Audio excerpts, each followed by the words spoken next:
Welcome, everyone, to Dr. Motoyama's 100th birthday tribute. I'm Dr. Richard Jelisich. I'm the chair of the board of trustees for the Institute. We have a wonderful evening scheduled for you. And just a couple of things. CIHS is growing very quickly, as many of you may know. We are instituting a artificial general intelligence program starting next year. Our students have been increasing in the number and attraction, so the word is getting out about CIHS. Now, I've posted in the chat a couple of things. One is for donations. CIHS exists very nicely on your donations, so that's always appreciated. And number two, there are written articles by our speakers on the CIHS website, and that is also in the chat box. So I'm going to show you just a couple of slides, and then we're going to move to our speakers, and then we're going to open it up for Q&A. So you're most welcome to ask questions of our speakers as we go along. So with that, I'm going to go ahead and share my screen. Mhm.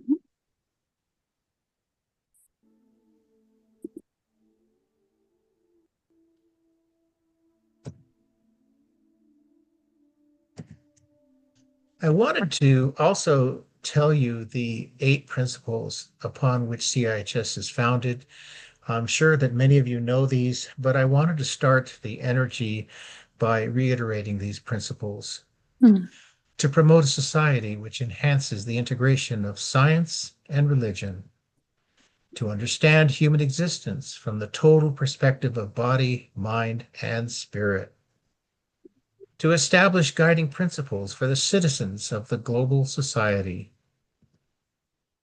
to establish energy medicine that will prevent disease and promote health, Mm.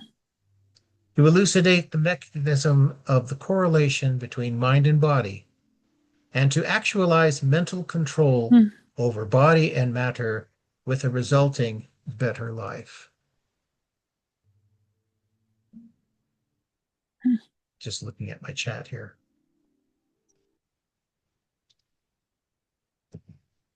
To systematize scientific and objective meditational practices which will promote spiritual growth.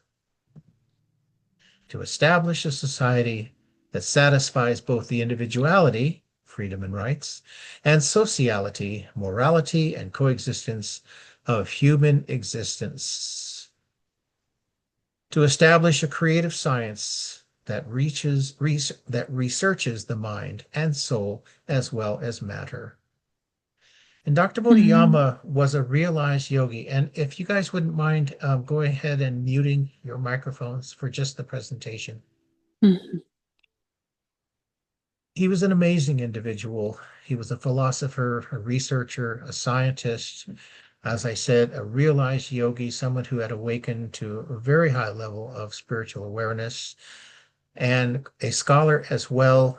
And to know him was to feel a sense of being imbued with a great presence of spiritual awareness. He was an inventor. He created a device called the AMI, Apparatus for Meridian Identification, which really in the early 90s, it had a much longer name. But here in the lower right, you can see a picture of Dr. Motoyama looking on as one of the first research faculty. Dr. Gaetan Chevalier is actually showing the application of the AMI device.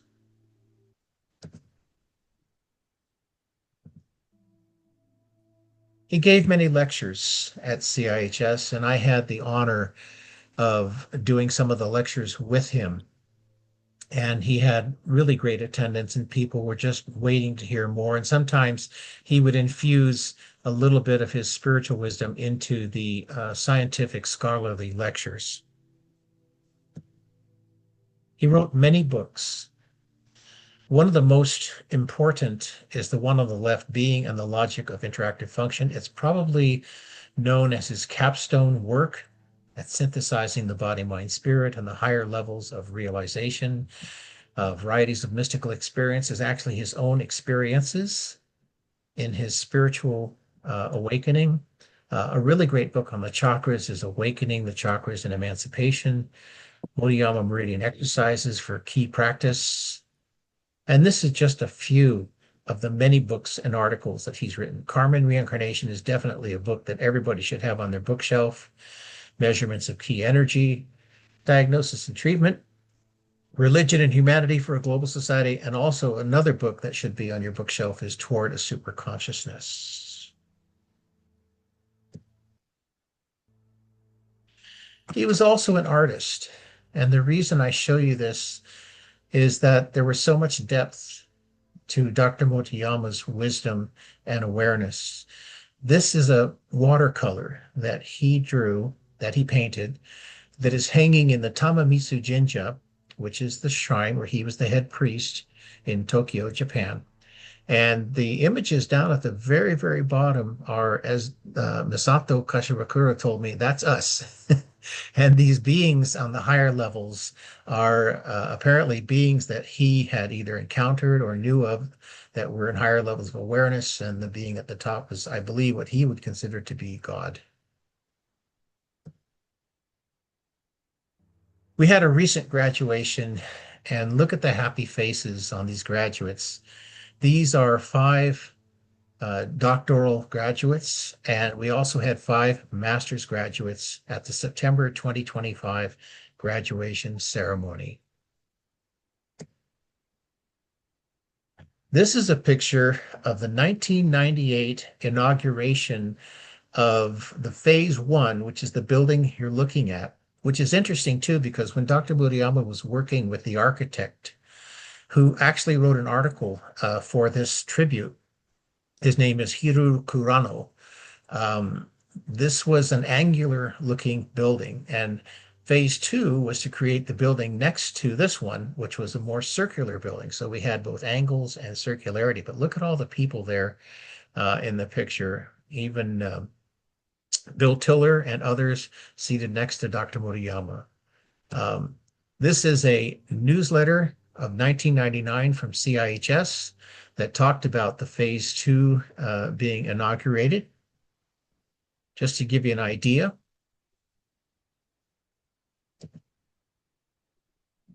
just a couple of photos. On the left is Dr. Tim Laporte, the vice chair. This is Dr. Claude Swanson, an amazing physicist who actually gave the commencement speech at the 2006 commencement ceremony, Dr. Motoyama, and myself. This is a picture of Dr. Tim Laporte and Dr. Motoyama. This is an image of Dr. Thomas Brophy, who was the president who succeeded Dr. Motoyama, and Dr. Motoyama himself. And our speakers tonight is going to start off with myself, and then Dr. Timothy Laporte, board vice chair, Masato Kashiwakura, who is a CIHS trustee, who is joining us right now from Japan, Dr. Thomas Brophy, CIHS past president, Dr. Gaetan Chevalier, CIHS faculty, who was one of the first faculty in 1992, Dr. Hideki Baba, who is the Dean of Administration, and Dr. Rick Gold, who is a former CIHS trustee.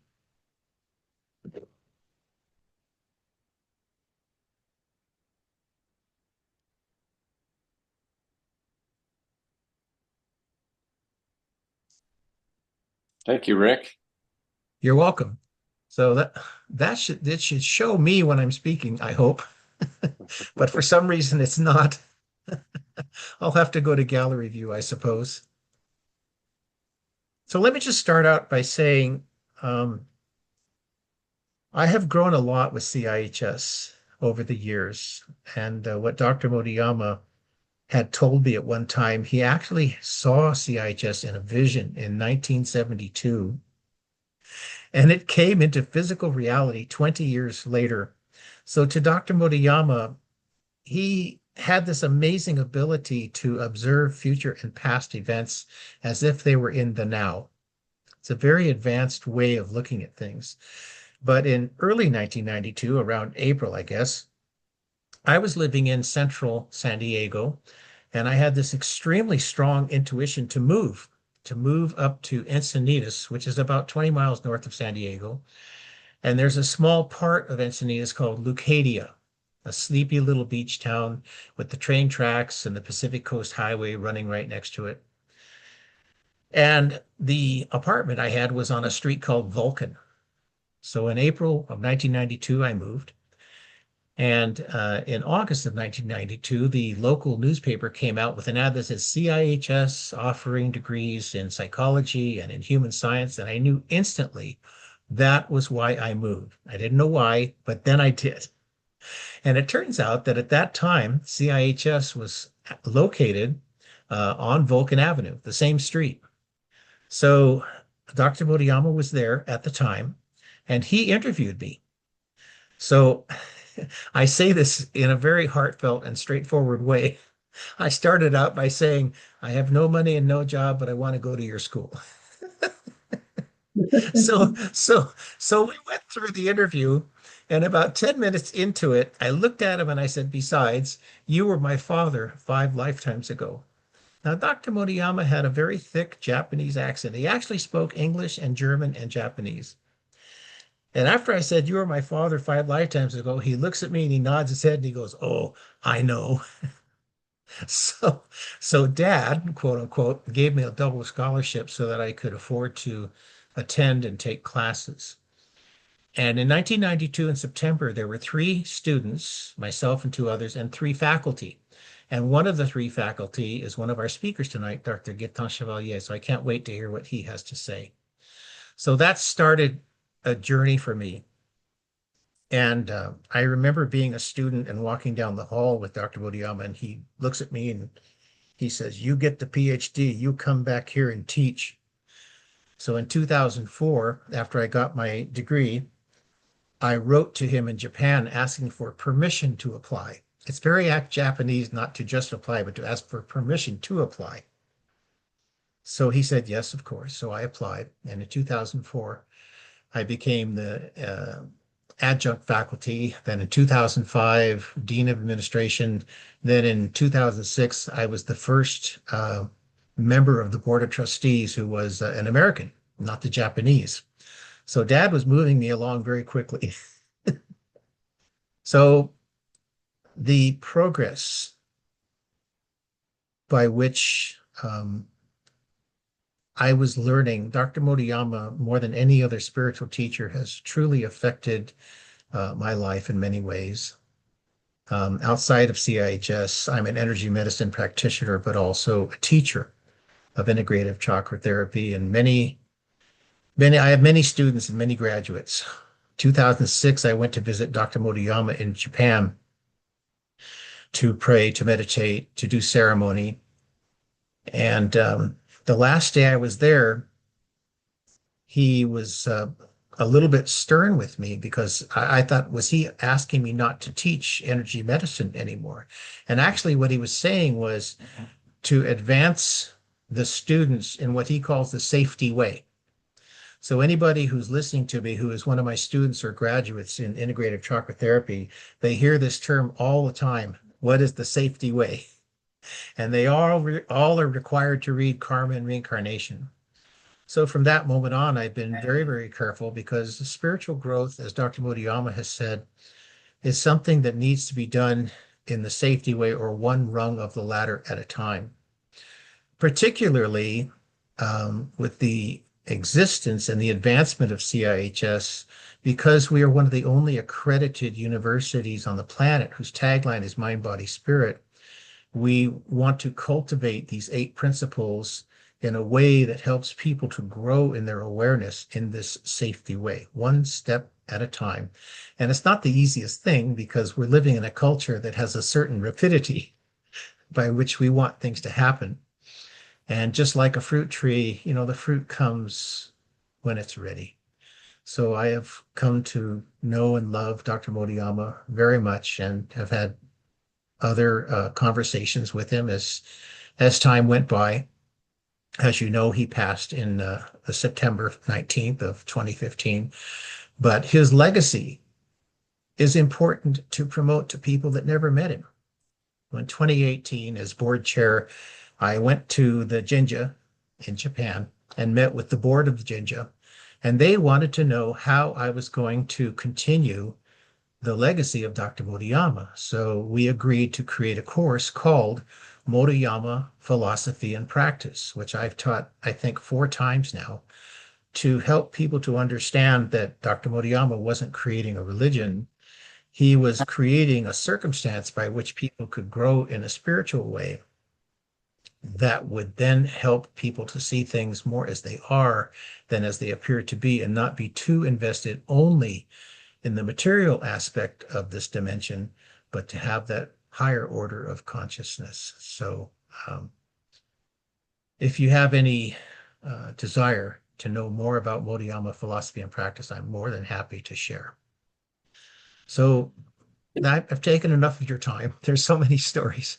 But what I'd like to do right now is turn it over to an amazing fellow, our board chair, Dr. Timothy Laporte.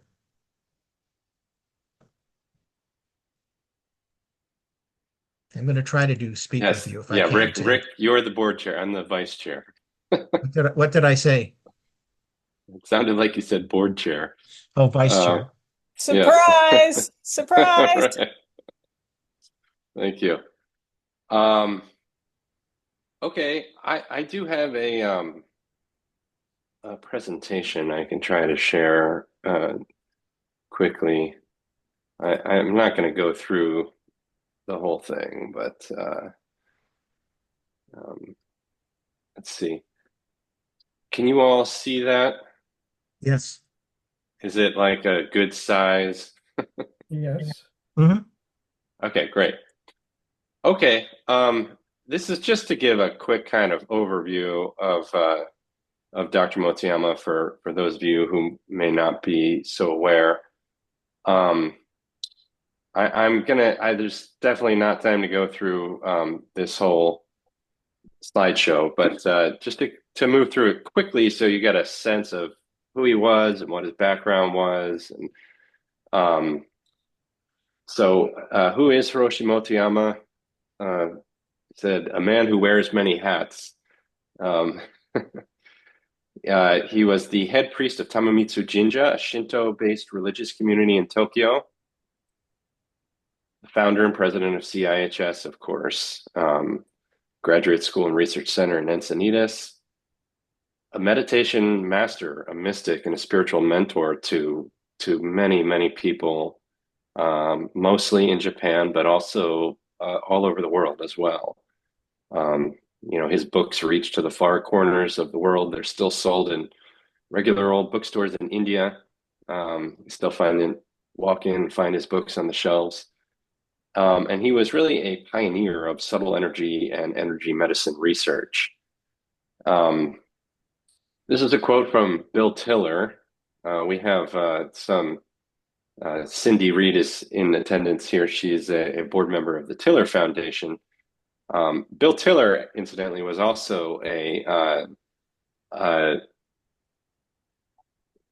sort of not co-founder, but he really was there right at the beginning and participating in the founding of CIHS with Dr. Motoyama. And this was just kind of interesting. So if you guys are familiar with William Tiller, he's president of, professor emeritus at Stanford University, one of the world's leading experts in material science engineering, especially in the science of crystallization, very hardcore science, scientist at the highest level, worked at Bell Labs. But he became also really interested in the science of subtle energy and science of spirituality and parapsychology and all those things.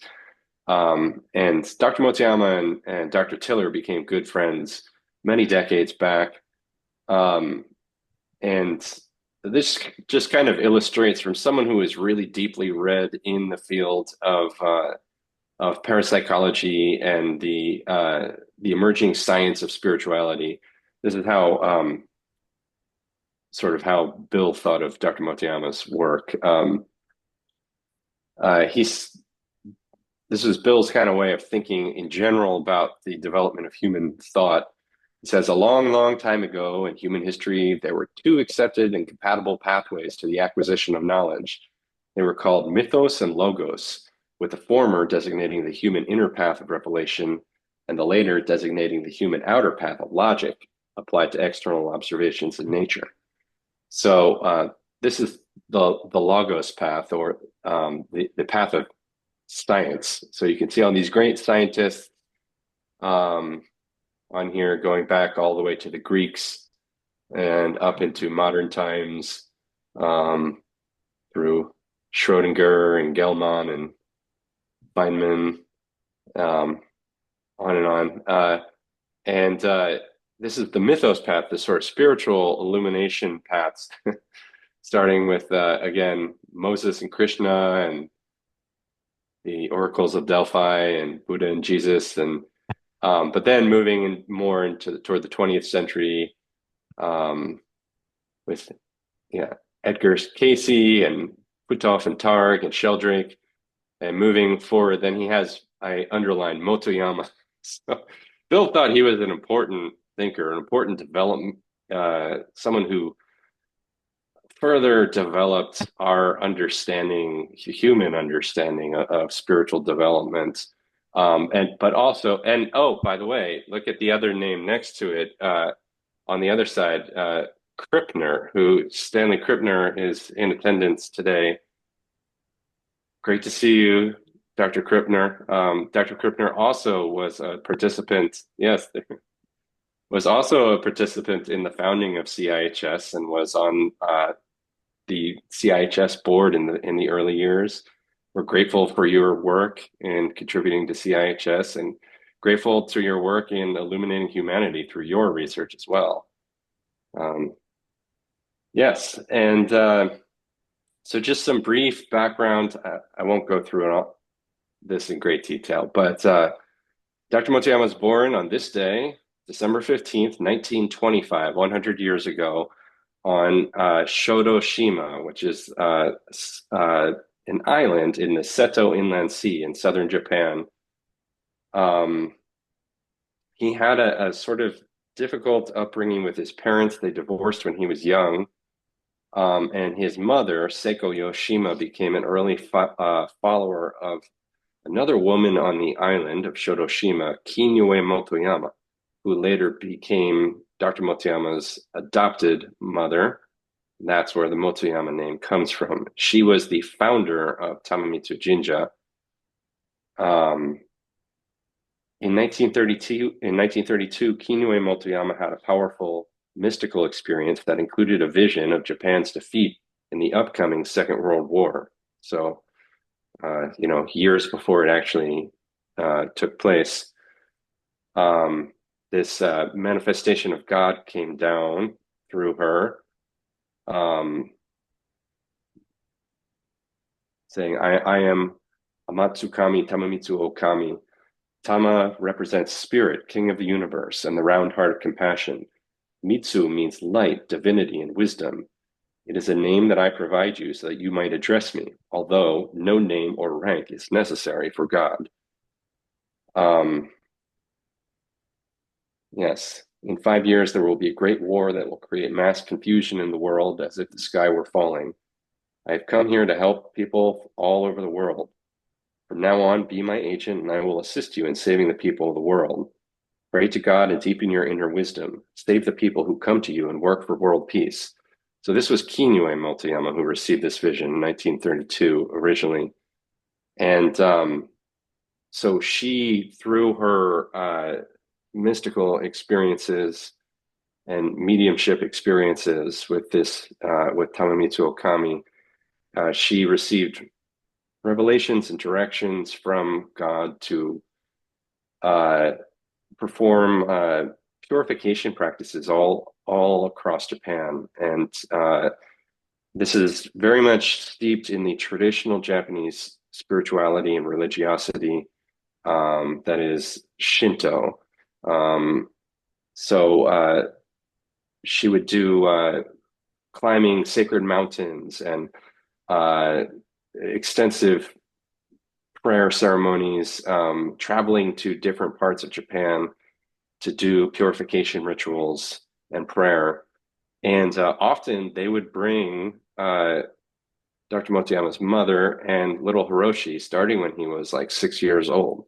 So he had this really unbelievably unique spiritual background that he was born into from a very young age.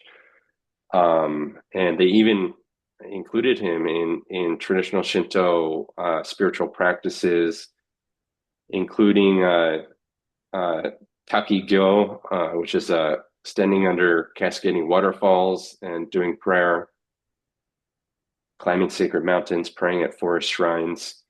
So he had he had a unique spiritual upbringing to be born into that. And then, at any rate, that he sort of that phase sort of ended. He was moved back in with his father and for a time an uncle, and then wound up fighting in the waning months in World War II.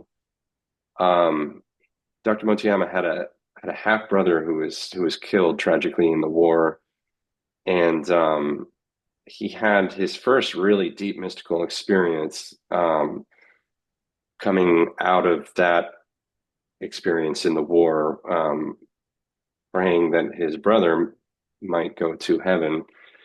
And he had this experience of light pouring in through the top of his head and a very powerful mystical awakening. And this is right in the waning months of the war. So in the wake of that experience, after the war, he went back to college. He was only 19 when he was fighting in the war. And he decided the only thing he was interested in at this point, having had that experience, was the study of philosophy. And he wanted to learn about religious philosophy from all over the world and mystical experience, mystical philosophy. He studied yoga, and he started practicing meditation very, very intensively, about 5 hours a day. He did regular water fasts for 2 weeks, twice per year. He did this Japanese cold water asceticism training in the month of January, where you pour cold water all over yourself in the freezing cold dead of winter. He said that was very effective for awakening the Kundalini. And occasionally full day seated meditations. This is him in his meditation outfit. I have this picture right here.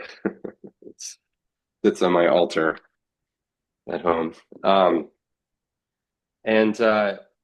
Yeah, he had a series of deepening spiritual experiences through this intensive ascetic and meditation practice. The awakening of Kundalini,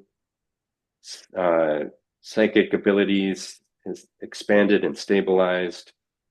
He had out-of-body experiences, ecstatic trances with loss of consciousness, and ultimately union with what he called God spirits in his early writing, and then later Purusha beings. That's the yogic term. And with that, the emergence of what he called super consciousness, which is a much deeper level of psychic awareness and consciousness that comes about after these experiences have gone on for several years. Yeah, so he's a mystic first and foremost. And then he, I'm not going to, this is a very detailed slideshow. I won't go through all of it, but he was studying philosophy, as I said, and his early papers are purely philosophical. His first paper is this paper, Religious Experience and Being, which is chapter 1 of the book that Rick mentioned, Being and the Logic of Interactive Function. And it was originally written in German when he was studying abroad in Germany in the early 1950s. And It's a dense work of comparative mysticism that employed terminology from the Japanese philosopher Kitaro Nishida. But as his studies in philosophy progressed, he began to feel that philosophy was limited in its ability to persuade people of the reality of mystical experience and spiritual phenomena. So, like, what would you do if you had these experiences and you tried to tell people what they were all about, and that there was this whole other world, this whole other spiritual world out there? How would you get that across? It's not very easy to do. People are skeptical, and increasingly he found that in this century, in this modern world, um, you really need science to help convince people that there is a reality to all this. So he began to turn towards science. Um, yeah, he says, I finally came to realize that a philosophical approach does not have the power and immediacy needed to change people's lives. I decided to turn to the tools of science in order to verify the existence and mechanism of non-physical reality. So I'm not going to go in detail through the ins and outs of his science. It's in his books, uh, but it's detailed, and uh, yeah, there's quite a bit of really interesting research that he did on this. I will say that he started that path in earnest when he studied with J.B. Rhine at Duke University. He received a McDougall Fellowship and studied once as a pre-doctoral exchange student in, I believe, 1960, and then went back after his doctorate was completed as a postdoctoral researcher in 1962. This is right in the waning years of when Ryan's research center, before it moved off campus. It was still on campus at Duke at that time. And there, Dr. Motoyama met a lot of the other early pioneers in parapsychology who became his colleagues from all over the world. Um, and later he went back to Japan and tried to continue this research within Tokyo University. And eventually he ran up against the limitations of people's open minds. He was basically made to choose. He could either have his tenure track position as a philosophy professor at Tokyo University, or he could continue doing this outside of the box scientific research on spiritual stuff. And of course, his spiritual mission was what it was. So he had to leave the university, and he set up a laboratory on the grounds of the shrine in Tokyo. And he used some of Dr. Ryan was able to procure some funding for him to get his early scientific research instruments. And so he was always very grateful to Ryan for that. And so he built a laboratory on the grounds of his shrine and kept going and researched for many decades. The research developed onward. It led to the development of the AMI device, the apparatus for meridian identification, which he invented. This came like 12 years after his studies with Ryan, as his scientific research developed. Yeah, we can do whole courses on the AMI, and this is all AMI research. It's very interesting. I'll just close with this. This is in Dr. Motoyama's own words. He says, I earned my doctorate of letters, the Lit D, which is a separate degree that we don't really have in the United States. It's kind of after you get your PhD in Japan, there's this additional exam that you can sit for where you get your Lit D, and only some of the PhDs ever get this degree. And he succeeded in that. At that time, he was the youngest philosophy Lit D in all of Japan. And he says, I earned my Lit D when that was still quite a difficult accomplishment in Japan. But even with those credentials, I was shut out by my academic peers when I began my research on the soul and religion. I realized that in order to obtain scientific proof of the existence of the spiritual world and the soul, I would have to build the necessary research methods and equipment myself. So I began to study a wide variety of academic disciplines to gain the expertise I needed. I was told that it was inappropriate to do psychic research in Japan, and academic societies put pressure on me to stop. But since I knew from personal experience that spirits were real, I continued my research, and practically in the blink of an eye, 60 years have passed. From the age of 36, when I returned to Japan from Duke University, I have traveled overseas almost every year to give lectures and presentations. I have been working nonstop my entire life, and I still enjoy every day of it. This was in 2011. So thank you very much. Let's try to stop the share. Oh. Tim, that was excellent. I do have a request from one of the attendees if you would make the slide set available. Indeed, there's also the presentation where I originally gave this 11 years ago is on YouTube. I can also drop the link to that. And just so you know about the chat, if you want to save the chat, there's three little dots at the top. You click on those dots and you can save chat to your computer, which includes all of the links. So once again, Tim, thank you. That was excellent. And now I'd like to introduce our third speaker, Dr. Thomas Brophy, who was the president after Dr. Motoyama. He is currently the president of the Institute for Noetic Sciences, or IONS. He's also the president of the Society for Consciousness Studies.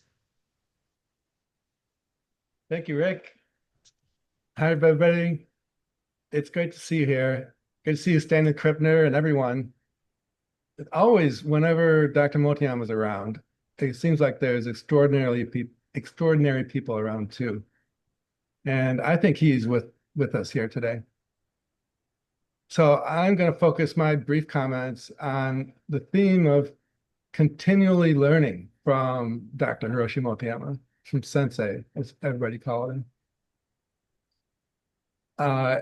As I noted in my notes in my brief article that Rick put out, I first became aware of Dr. Motoyama when I read an interview with him in Share International magazine.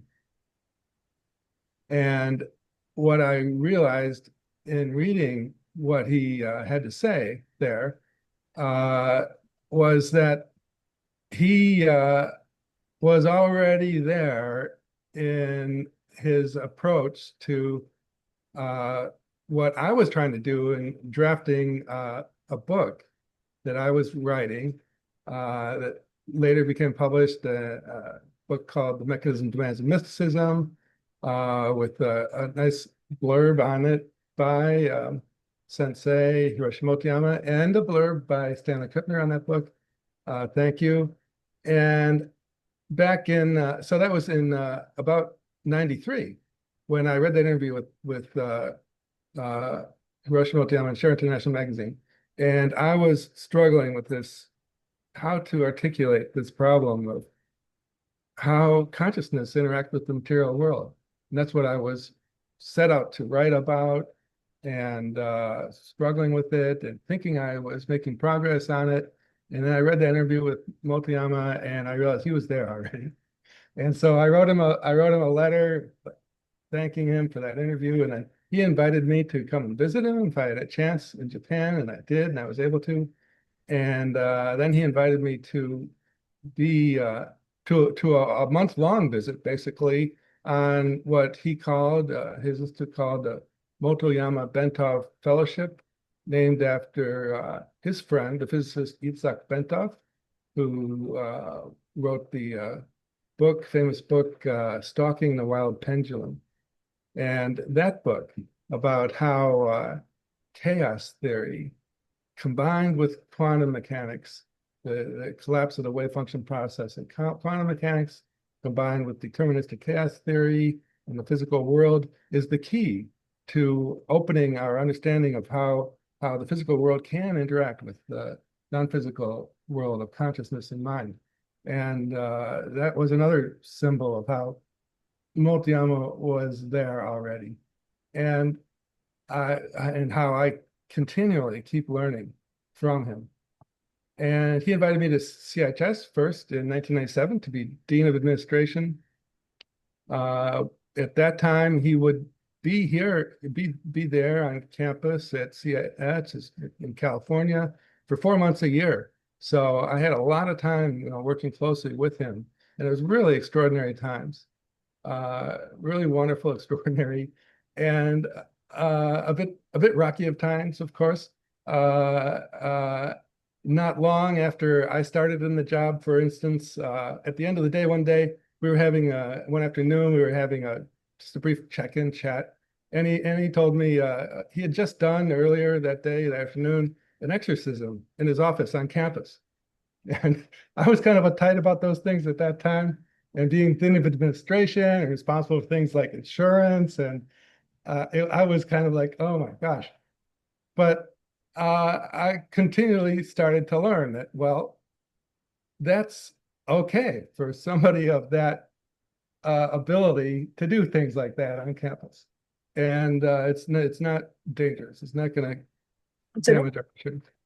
And Okay. Jeg er godt nok lige, ever jeg vil lige since, gerne have Vincent og Victoria. people, please mute your microphone.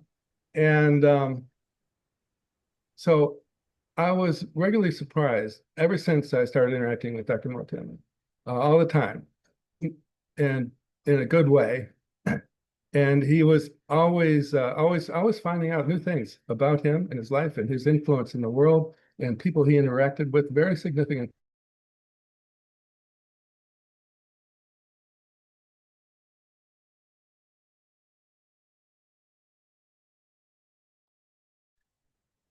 You're muted, Thomas.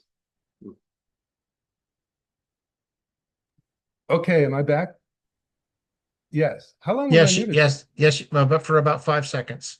Okay. I was muting the fellow participants, and unfortunately muted you as well. Okay. I thought I muted myself. All right. Yes, regular surprise in a very good way, by always finding out new things about Dr. Motoyama and very significant people he'd interacted with, very significant things he'd done in the world that he'd never told us about. They were just a matter of course in his life.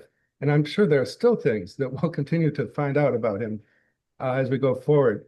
And another thing in this theme of continually learning from Dr. Motoyama, that book, Being in the Logic of Interactive Function, Being in the Logic of Interactive Function, that Rick and Tim both mentioned. I actually only read that really carefully in 2018. And that was another case where had this, oh my gosh, he's there already, on a realization when I very carefully read that book, which is kind of a difficult read, but it's worth it. And that understanding that he imparts there on the ontology of the awakening process and the ontology of the physical world and the non-physical world, the ontology of all of reality, was really eye-opening and greatly enhanced my teaching of the Foundations in Individual Studies course and my understanding of this whole field. And so I just look forward to more learnings from Motoyama as we go forward, as I'm sure there will be. And CIHS getting accredited is sort of another example of me continually learning and us continually learning from Hiroshi Motoyama being there early. Back in 1998, when I was first dean at CIHS, I remember him announcing to the community, CIHS is going to get accredited. And at the time, I was like, oh, it's gonna be tough, and I don't know. And but he had the vision.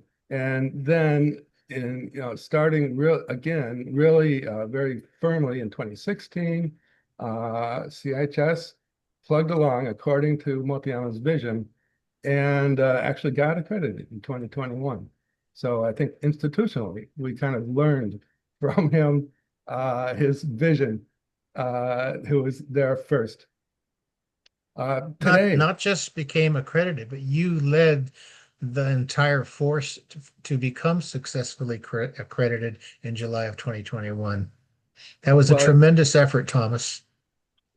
thank you. Thank you. But it really was totally a team effort. And you were a huge part of that. So as was Tim and many other people here. But thank you.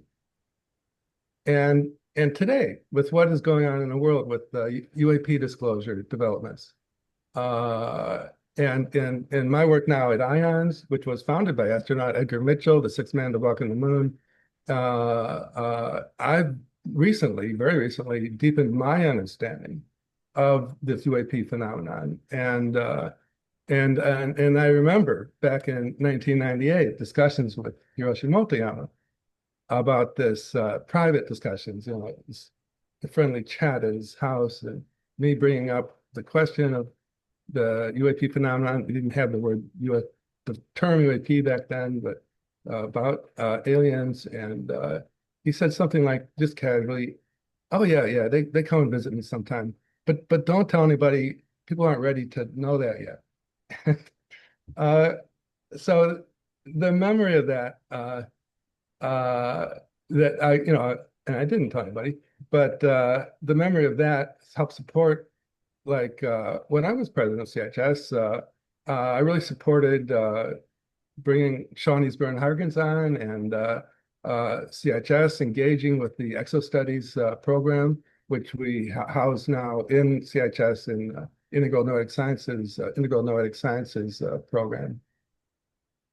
So that's my theme of continually learning from Hiroshi Motoyama. And a big thank you to Sensei, and just a wonderful memory.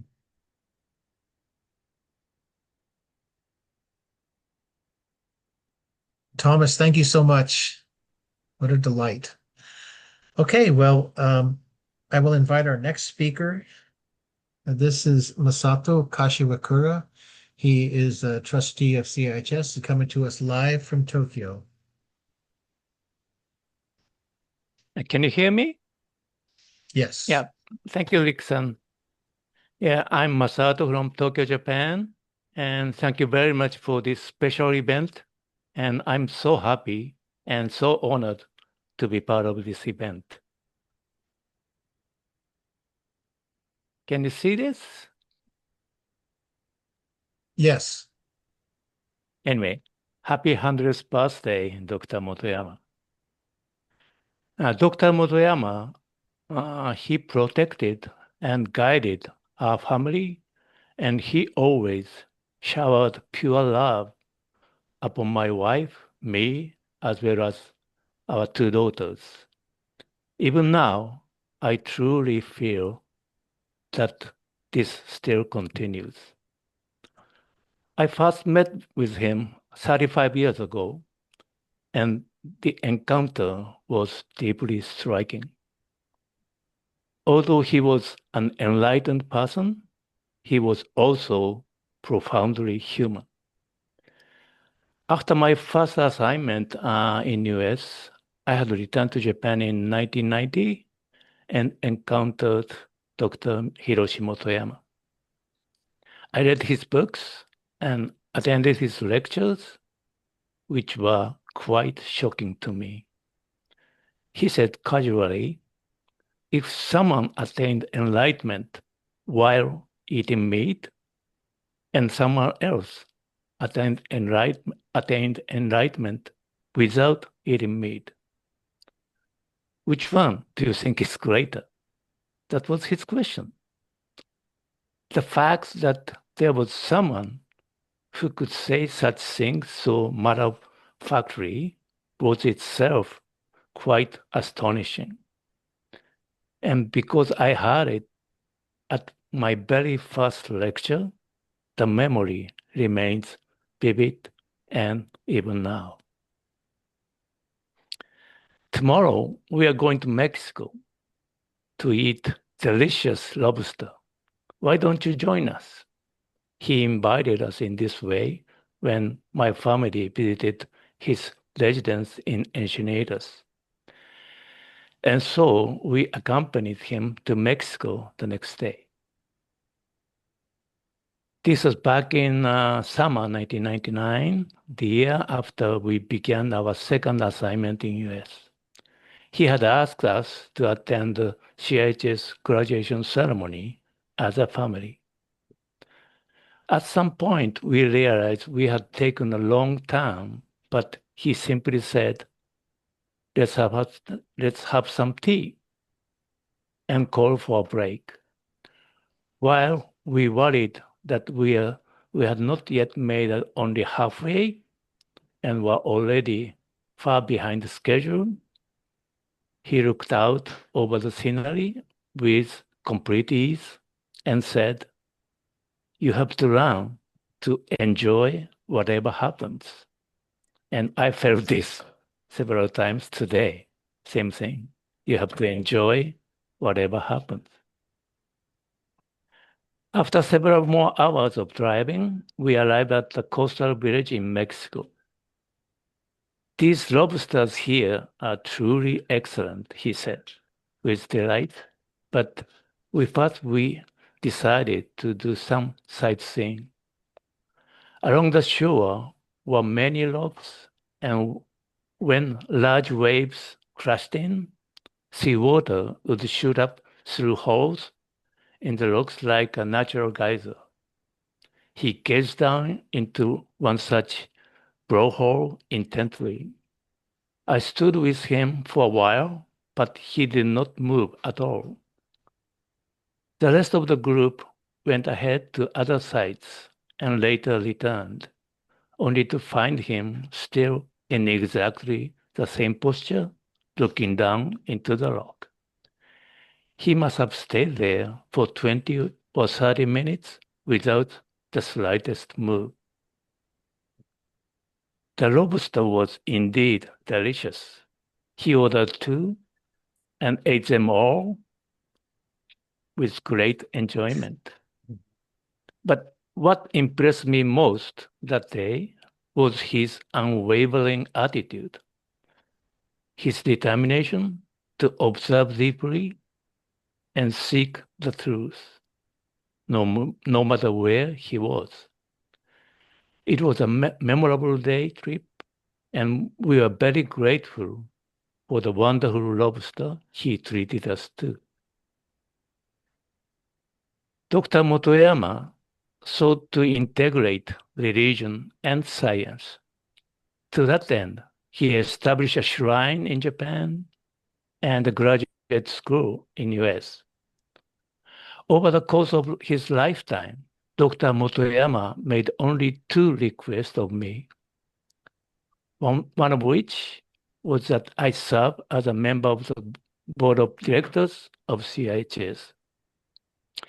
In 2002, when CIHS marked its 10th anniversary, he made up his mind to pursue accreditation from WASC and asked me to serve as a director for that purpose. Since then, there have been many challenges, but nearly 20 years later, in 2021, we were finally able to obtain official accreditation. Thank you very much for everybody, but this happened. And CIHS was truly created through Dr. Motoyama's wholehearted devotion and tireless effort. And even today, I deeply feel that he continues to support us at every critical moment. Thank you very much. Thank you, Masato-san. We love and appreciate you so much. And now I would like to turn it over to Dr. Gaetan Chevalier, Thank you, Ray. Can people hear me? Yes. Yes. Well, I'm deeply honored that you decided to ask me also to participate into sharing my experiences with Dr. Motoyama. Interestingly, it's the same article that Dr. Brophy was mentioning that actually attracted me to Dr. Motoyama. So in the end of summer of 1992, a friend of mine who was a very spiritual person gave me a copy of the magazine Share International with an article about Dr. Motoyama's research in Japan. In that article, Dr. Motoyama talked about how he does research on the meridian system and even the chakra system using a Faraday cage, and given a little more explanation than what I'm giving now, but that was interesting enough. And then there was at the bottom of the article just a simple address, Tamamitsu Jinja, Tokyo, Japan. So I just wrote a letter and I said, I'm very interested. I'm a scientist from UCLA doing research in plasma physics, nuclear fusion. And what you're doing is very interesting to me. I wonder if there is any way I can help or I can, on my side, do something. I was thinking like doing a hobby or something.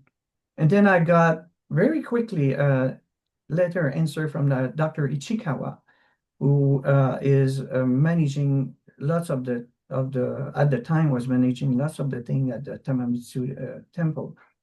And he told me that Dr. Motoyama is coming to do a lecture in a yoga center in Santa Monica with the date and everything. So I went.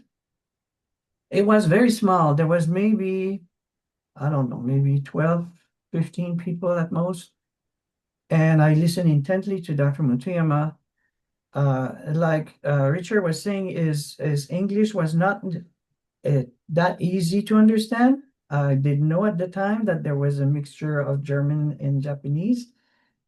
But that did not deter me from going to him after the presentation and asking him, please, Dr. Motoyama, I read the article. What you're doing is so interesting. Is there anything I can do on my side here so that we can collaborate? And Dr. Motoyama paused, very calmly looked at me and said, have you taught electricity and magnetism? I was like dumbfounded because when I was a graduate student doing my PhD, there was only one course I was teaching to get me some more money and to help financially. It was electricity and magnetism for engineers. So I said yes. So then he said to me,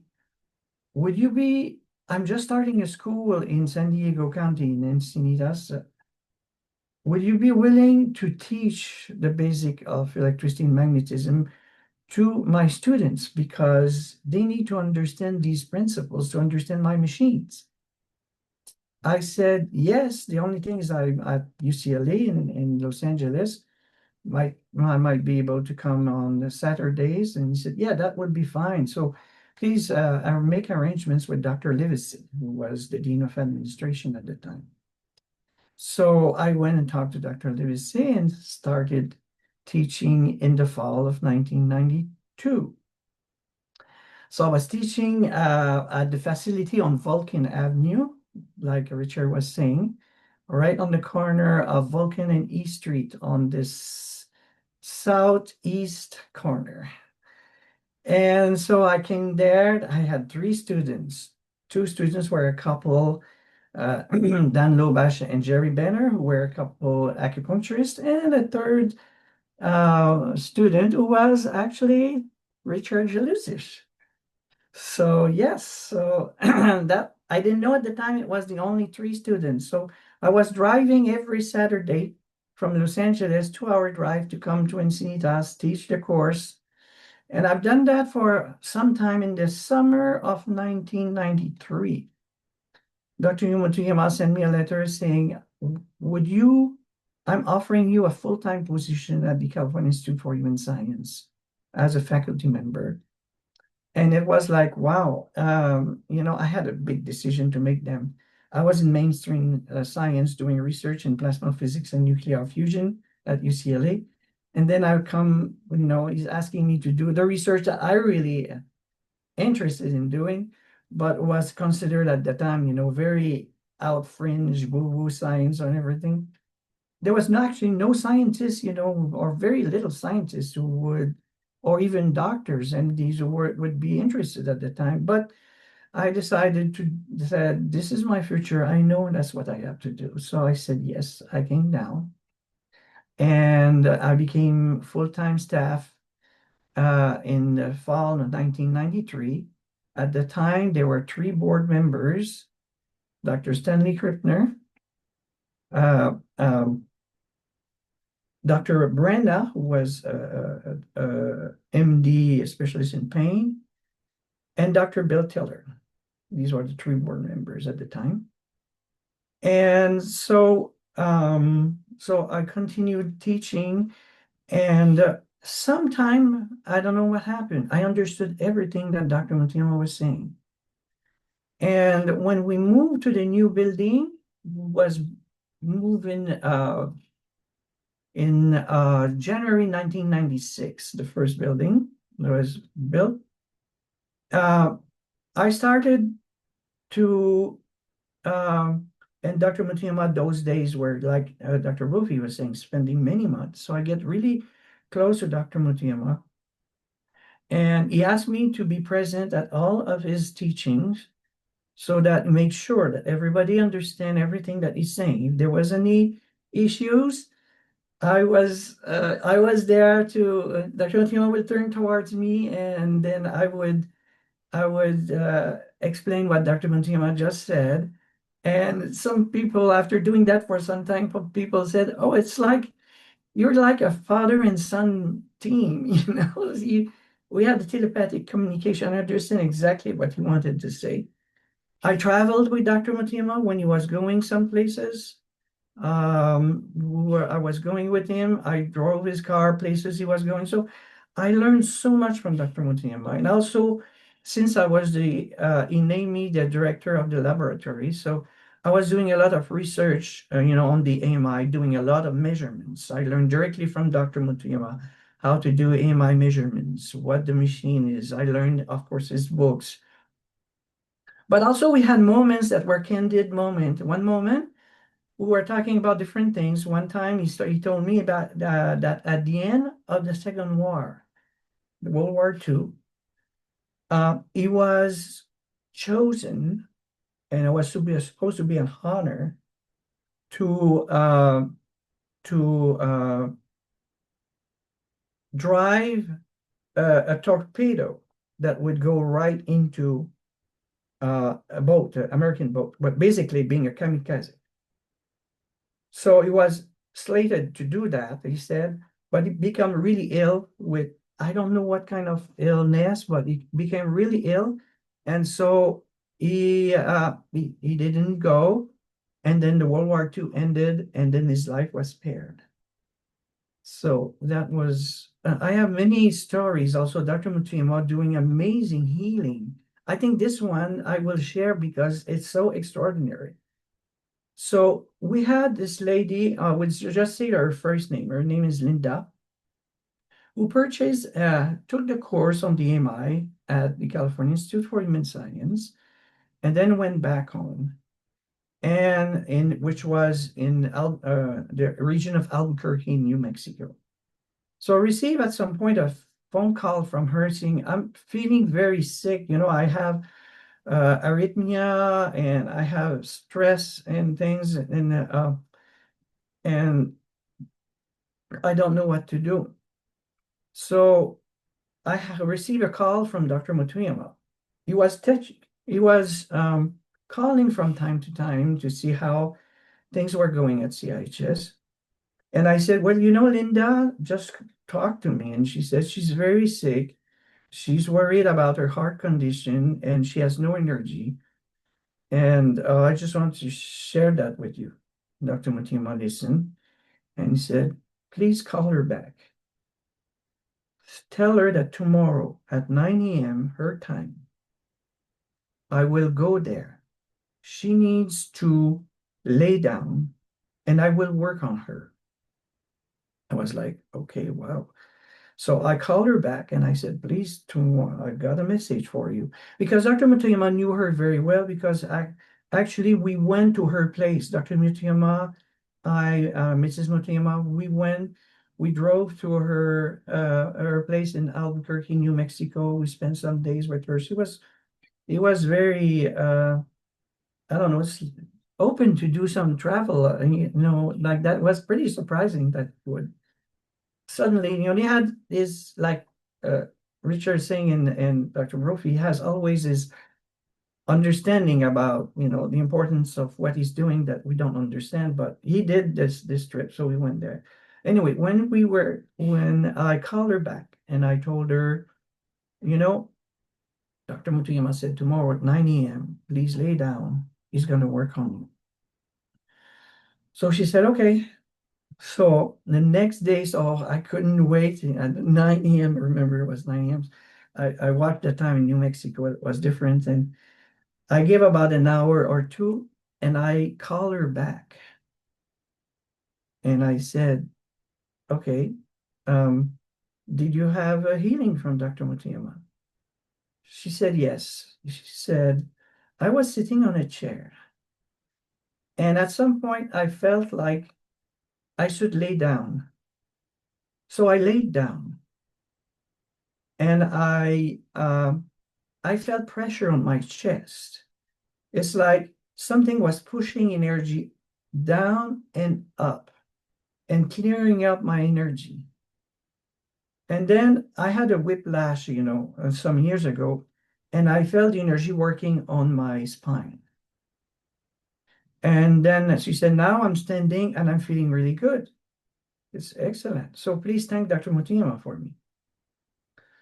So I called back Japan and I talked to Dr. Mutuyama, and Dr. Mutuyama, Linda is thanking you for the healing you did, but what did you do exactly? I was just curious. And Dr. Mutuyama is, very calm, sullen voice said, well, I went over there and I saw that she was sitting. I asked her to lay down.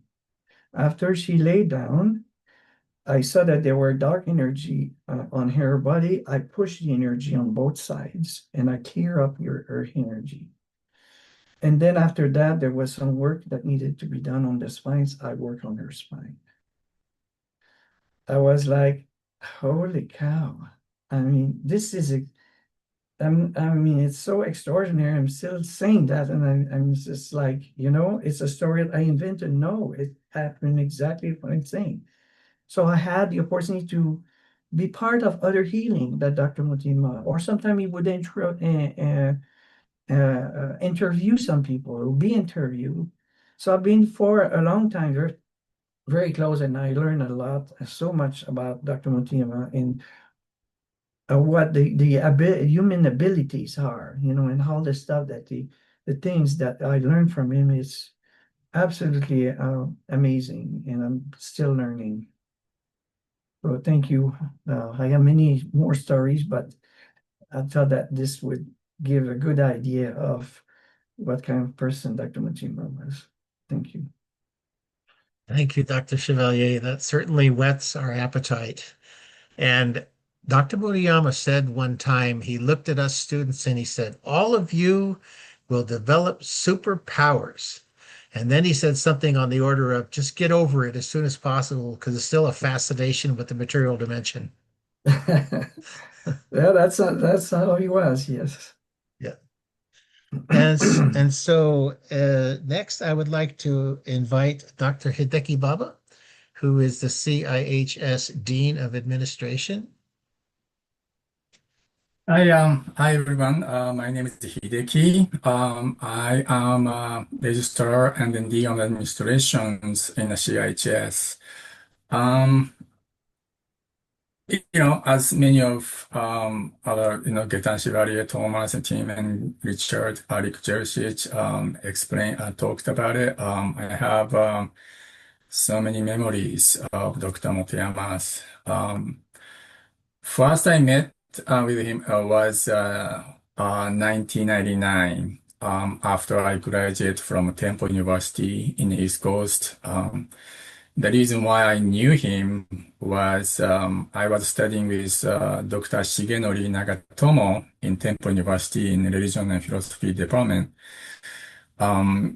Some of you knows that Dr. Nagatomo was a translator of some of Dr. Motoyama's book, like Being and Logical Interactive Functions, Buddha Satori's, and those many books he translated. But I was studying with him, Dr. Shigenori Nagatomo in Temple University that time. First, I know existence of Dr. Motoyama was when I was attending Dr. Nagatomo's graduate studies one time, and the book he was chose was Motoyama's Buddha Satori's. The book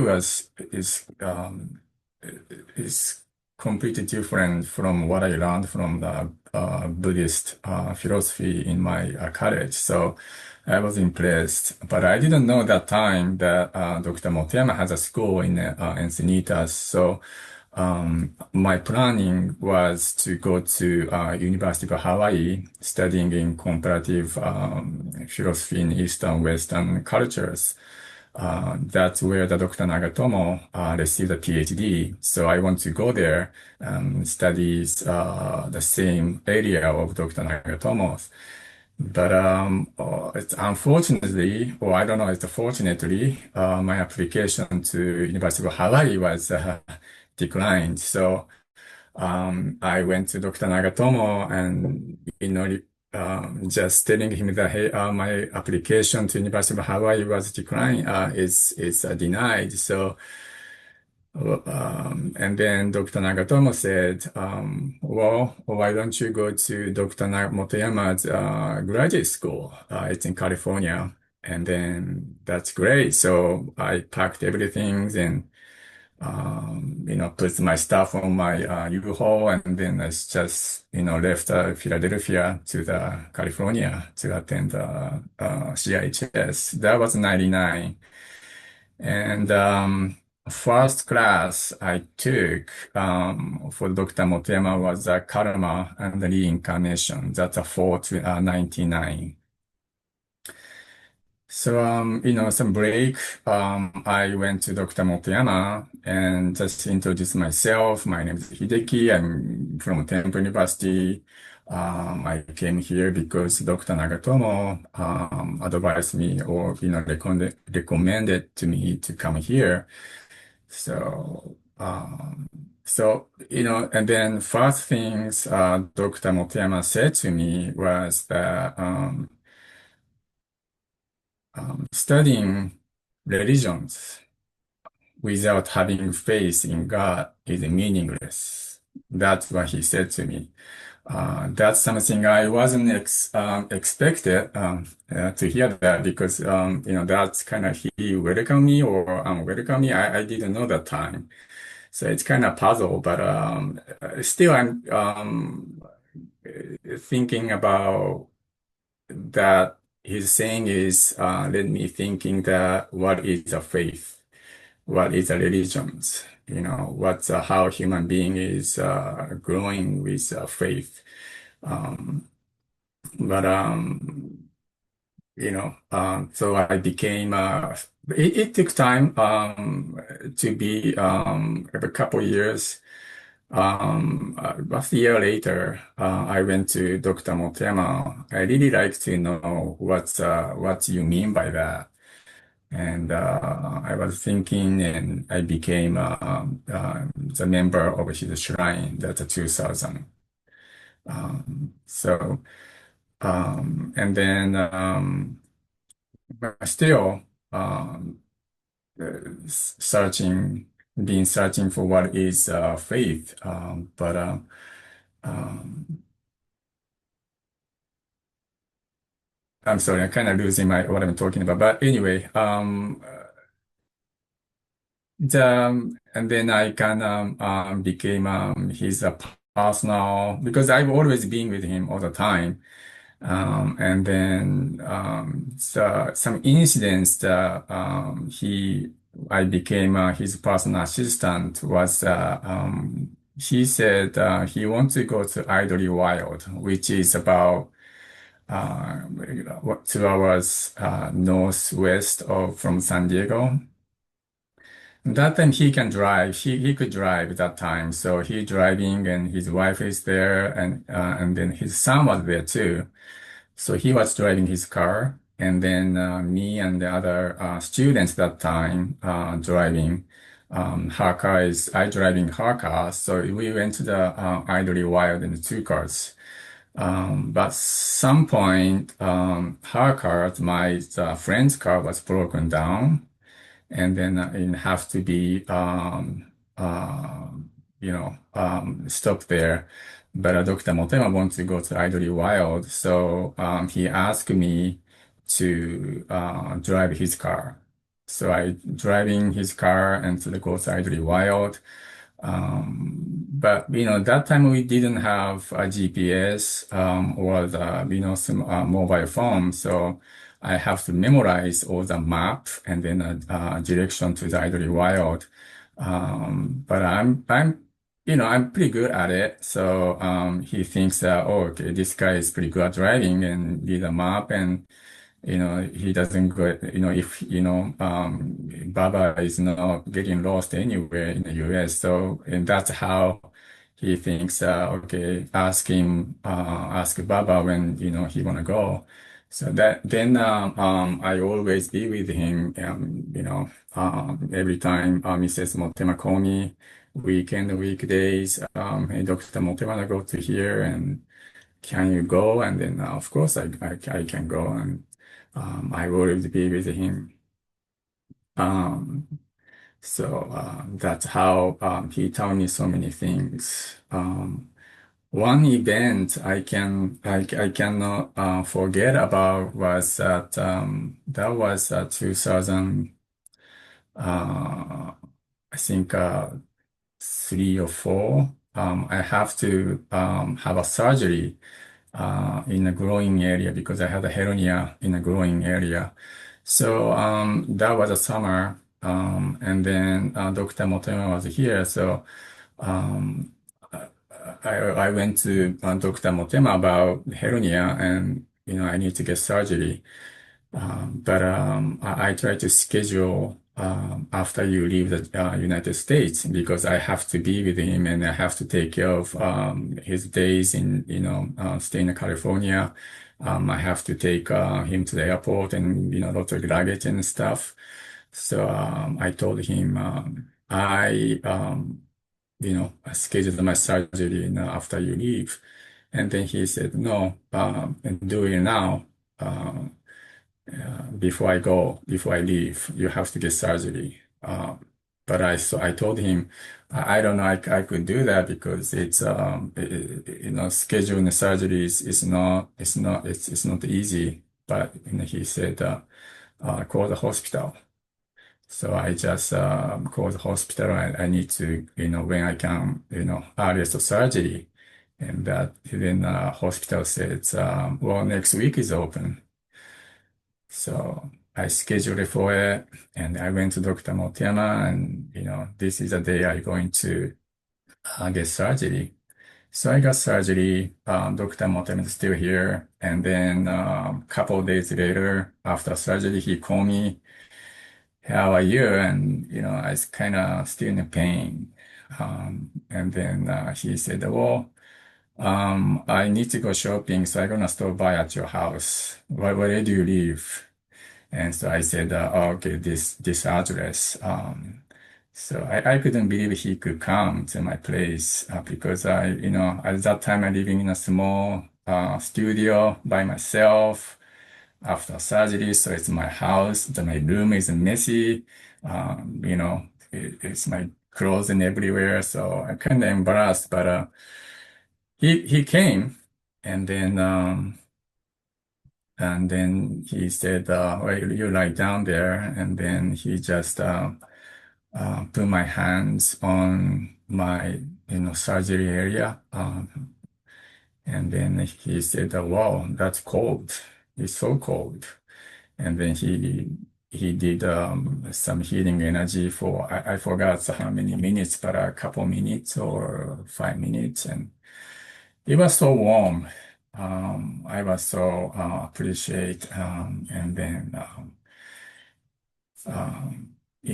still pain is there, but it's so warm. And then I'm so appreciate that, he came to my place, and then he left. And then that night, I had a dream. It's not a dream of Dr. Motoyama, but his spiritual mother came into my dream. And she said, keep smiling. You need to, smile all the time, and something like that. And then I woke up, and then I woke up, I was crying, it's so happy, he came to my dream and, you need to keep it, smiling. So, but anyway, those, and then Dr. Motoyama left, and it took time for me to just, recover from the surgery. But I'm so appreciate in such a good memory that he could came to my place and the healing, give me a healing. That was a great time. There's so many stories that I want to share with you, but maybe next time, maybe 150 years birthdays, then I can explain more stuff. So, well, thank you very much. I'm, working at CIHS for 20 years, and if you have any questions or concerns, anything about CIHS. I'm usually working at the CIHS weekdays, so please stop by to see me, or if you cannot come, please email me. All right, thank you so much. Thank you so much, Dr. Baba. And I think Dr. Motoyama did a little bit of healing on all of us who knew him Yeah, personally. And when you started talking about faith, he said that, without faith, prayer and meditation, just thinking, only thinking. sure. Yeah. Oh, before I'm closing, finish my story. I just want to say hi to, one of my students here, so Marco Monti. Um, he's is my first friend at CIHS. He's a graduate psychology program. I met him in 99. Mhm. I'm happy to see you here, Marco. Oh, well, Marco is there. Hi, Marco. I haven't seen you in years. Good to see you. Okay, well, thank you, Dr. Baba. And last, we have Dr. Rick Gold, who was a CIHS trustee and now is president of Meta Mindfulness Music. Thank you so much, Rick. It's truly an honor to be part of this celebration of Dr. Motoyama, and I'd like to share a few personal experiences. 40 years ago, this time of the year, I was planning a trip to Japan, sabbatical to further my studies of Chinese medicine and meditation. And a professional colleague of mine, Nobu Asano, knew I was going. He's an acupuncturist in Encinitas. I believe he's still working there. He said, if you're going to be in the Tokyo area, I really have someone I'd like to recommend that you meet. And I said, thank you so much. And he told me about Dr. Motoyama. I had no idea. This is 40 years ago now. I had no idea what he was doing or anything about it. But I trusted Nobu, and I had an open itinerary, really, although I ended up becoming a student of a shiatsu master. I don't remember the details. I was before cell phones or Google Maps or anything like that, but somehow I contacted Dr. Motoyama at the shrine, and he invited me to come out to visit. And I did. And my memories of that are just so heartwarming and special. Um, the serenity of the place is undeniable. It's so beautiful, especially coming out of the environment of Tokyo, which is not serene, although there are certainly serene places in Tokyo. And Dr. Motoyama was there with his wife. There was not a lot going on, and he invited me to experience the AMI technology, which I was already a licensed acupuncturist, so this was very, very fascinating to me. And it was so far ahead of its time, this invention, that was really profoundly interesting to me. He gave me, I had this session, and tremendous amount of data comes out. Any of you that are involved with AMI know a tremendous amount of data comes out. Dr. Motoyama looked at it, and one of the specific things he told me, which stayed with me all these years, was that the energy of the Sanjiao, or the triple warmer, that if that's out of balance, there can be other things out of balance and you can be not sick, not necessarily well, but not sick. But if the triple warmer, this integrative energy and balancing of water and fluids in the body was out, that was when we succumbed to illness. Thankfully, my Sanjiao was stable, but it was really an important lesson for me. Then Mrs. Motoyama looked at my chart, and as I recall, she gave me a psychic astrology reading. Specifics of it, I don't remember at all. But I remember being so deeply touched, the kindness, the warmth, the openness, the serenity of the place. It's palpable to me all these years later. I must have left a business card with my contact information because not that many years later, I guess it would have been 1992 when CIHS formed in the first space on the Vulcan by the train station in Encinitas. Maybe you were in my class, Rick. I don't know. I got a call, and Dr. Motoyama, I don't think it was him. I think it was whoever was the dean at the time, invited me to, if I was interested in teaching meridian theory and points, because that was an essential understanding to create a foundation for working with the AMI. And I was so honored. And so I accepted. It was a very busy time in my life. I was teaching at 2 different schools here in San Diego, but I really embraced the opportunity to be part of this community. And I taught there. I remember a few years, and I remember teaching at the new facility in the big room, which actually was a library at first. I remember we circled around and we taught in the library, surrounded by numerous books of deep spirituality and science, and it was just a lovely thing to be part of. I stopped teaching at that point because I started having children and I was too busy, and I live in the near Balboa Park, so it wasn't convenient to be driving to Encinitas at the time. And I really sort of lost contact with the school. But then a few years later, it must have been around 2010, I contacted Thomas Brophy because I wanted to do research on the music productions that I was working on with the 6 healing sounds of Chinese medicine with the AMI to see how it would affect the energy of the body. And Thomas, like so everybody in the community, was so gracious and open. And I was working with a doctoral student at Pacific College at the time, a very bright young Korean woman, and she wanted to use this as her subject for her research.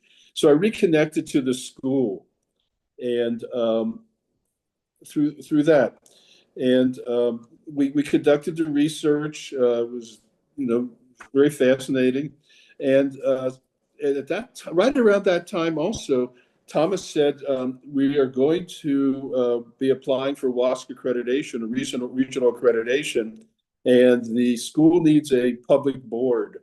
And would you be interested in serving on our board? And Thomas knew that I had experience with accreditation because I was part of the board of Pacific College when they became accredited. And I felt very honored to be involved.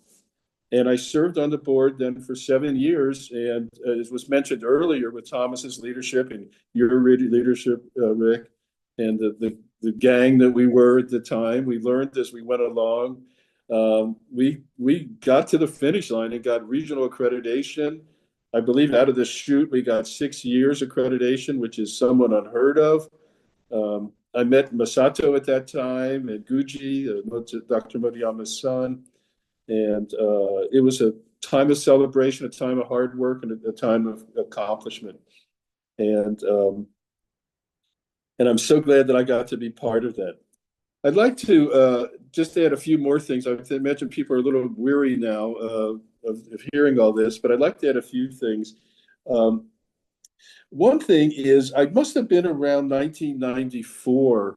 The CIHS sponsored an all-day symposium in Mission Valley. I believe it was the Marriott in Mission Valley. And I think Dr. Krippner was on the Speakers Bureau then, and Dr. William Tiller. Now, I didn't know Dr. Tiller and his amazing accomplishments and what he provided in science and in spirituality at the time. But the night before the all-day conference, there was a dinner with the speakers and their wives, hosted by the Dr. Motoyama and the administration of the school. And why I'm remembering this, and I haven't thought about this in years, but the sort of the psychic energy of this event today stirred this memory in me. I sat down at the dinner next to Dr. Tiller, and a light bulb went off, and I said, Dr. Tiller, you're not going to believe this, but you probably will believe this, but you were in my dream last night. We had never met. We knew nothing about each other. I don't know how I knew it was him in my dream, except for maybe I said his name. And we, at that moment, made a heart-mind connection, which was extremely profound and wonderful for me. In closing, I'd like to say that the extraordinary vision of Dr. Motoyama, he was so far ahead of his time in many ways. And society and science and spiritual seekers and scientists related to spirituality are only catching up to him now. And there's some extraordinary research that's happening. In the field of Chinese medicine, I've seen tremendous broadening of acceptance. But energy healing is still considered a little misunderstood or fringe. But just last night, I was taking a late night walk with my dog, and I was listening to telepathy tapes. And if you haven't been listening to telepathy tapes, I'd like to put a plug in for them. This was the ones at second season. They're talking about energy healing. And at the Anderson Hospital in Texas, which is a major innovative and traditional cancer research center, they were doing Reiki. They were doing controlled studies with Reiki on cancer cells in petri dishes and in mice of pancreatic cancer cells. And the results that were coming out of this biofield research are so astounding and so remarkable that I really see that we're going to come to a place where there's going to be an option for people, even dealing with the trauma and the extremely challenging situation of being diagnosed with cancer, where there might be integrative or integrative medicine of traditional Western and energy. But I think the option of healing, psychic energy, biofield, healing touch, Reiki, are going to become much, much more accepted. We see this in my work with sound healing, in the productions we're doing, and the use of 40 hertz gamma for cognitive health. Remarkable acceptance and change. And it's people like Dr. Motoyama who pioneer and led the way that allow our generation, hopefully the generations coming after us now, to really take this forward. And I'm quite optimistic. And so in closing, thank you, Dr. Motoyama, and your beautiful wife and your family, all the people that have helped make CIHS what it is, the current people that are Jeffrey and Stacy that are holding the fort, and you, Rick, and Tim, and your board that are providing the kind of leadership. And Live long and prosper. Thank you very, very much. Thank you, Rick. I hope you all get a sense of the love that Dr. Motoyama engendered and all of the people that had association with him. So right now, I would like to open it up for questions and answers. If you would like to ask questions of any of the presenters.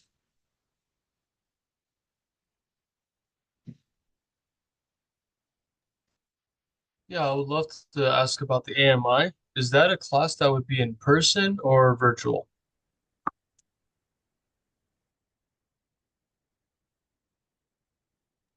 Right AMI now, course should be, sorry, go ahead. Sorry. go ahead. You're so qualified to teach it. No, no. Well, AMI course is AMI is it has to be on campus. It's a hands-on course, so the students have to be on campus for this course. Thank you. And thanks for the great presentations.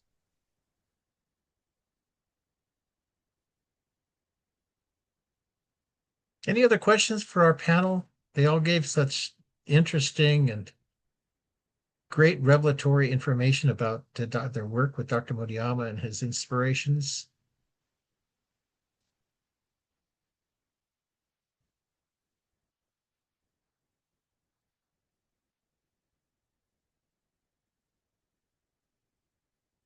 Dr. Motoyama had a sense of this I know before you even said anything. I think on some level he already had you figured out. And it was very interesting working alongside him and for him. I will say one time I was walking down the hall with him. You know, sometimes when you're working for someone, you do just have conversations. And then walking down the hall with him towards the 8 principals that are in the lobby. And I said, you know, I feel like you created CIHS to lead people to God. And of course, in his heavy accent, he said, yes, yes, of course. So the thing about the Western science that Dr. Motoyama had embraced so heavily was because he was using the Western paradigm to show that the reality of the non-physical was there. You see that needle move, you see that, that means something's going on there that is more than who we are. And the problem science has is we cannot measure subtle energy directly, but we can measure its effects indirectly. And that was where his pioneering work in the AMI, you know, came into place. And of course, there's many variations on a theme nowadays. But I hope that, you know, all of you have come away with some of the depth of what Dr. Motoyama represented while he was still here. And as Dr. Brophy so eloquently said, he really is kind of here right now with us, maybe in another form, but that loving presence, the foundation of love that he emoted, that he sent forth in everything he did and everybody he taught, is really at the essence of what CIHS represents. So I'll ask one last time, are there anybody that would like to ask some questions of our amazing panel tonight?